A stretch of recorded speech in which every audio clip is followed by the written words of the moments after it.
Daily Bible reading, Ezekiel chapter 40, verses 1 through 23. In the 25th year of our exile, the 14th year after the city had fallen, at the beginning of the year, the 10th day of the month, on that very day, the hand of the Lord came upon me, and he brought me there.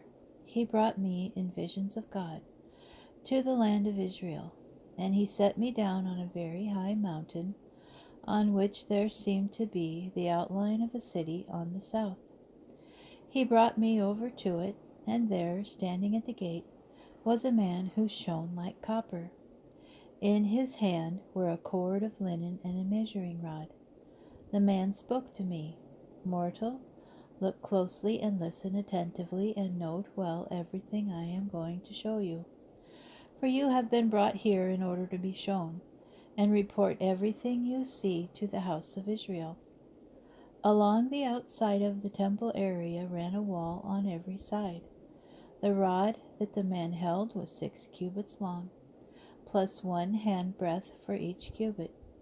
And when he applied it to that structure, it measured 1 rod deep and 1 rod high. He went up to the gate that faced eastward and mounted its steps. He measured the threshold of the gate. It was 1 rod deep. The one threshold was 1 rod deep. Each recess was 1 rod wide and 1 rod deep, with a partition of 5 cubits between recesses.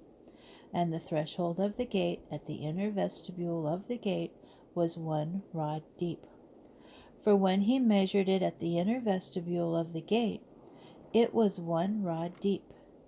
Next he measured the vestibule of the gate, and it measured 8 cubits, and its supports 2 cubits. The vestibule of the gate was at its inner end. On either side of this eastern gate there were 3 recesses, all 3 of the same size, of identical sizes were also the supports on either side. He measured the opening of the gate and found it 10 cubits wide, while the gate itself measured 13 cubits across.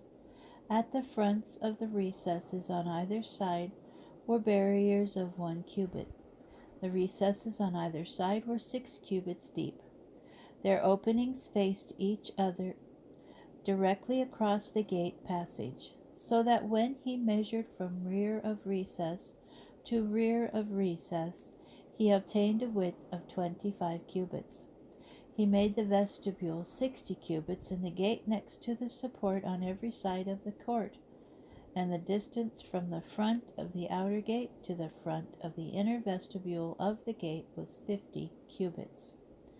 The recesses and their supports had windows, with frames on the interior of the gate complex on both sides, and the interiors of the vestibules also had windows on both sides, and the supports were adorned with palms. He took me into the outer court. There were chambers there, and there was a pavement laid out all around the court. There were 30 chambers on the pavement. The pavements flanked the gates. The depth of the lower pavements paralleled that of the gates. Then he measured the width of the lower court from in front of the inner gate to in front of the outer gate, 100 cubits. After the east gate, the north gate. The next he measured the gate of the outer court that faced north, its length and its width, its 3 recesses on either side and its supports, as also its vestibule. It measured like the first gate 50 cubits in length and 25 cubits in width. Its windows and those of its vestibule, as also its palm trees, corresponded to those of the gate that faced east. From the outside one had to climb 7 steps to reach it, and its vestibule was ahead of them. Like the east gate, the north gate faced a gate leading into the inner forecourt. And when he measured the distance from gate to gate, it was 100 cubits.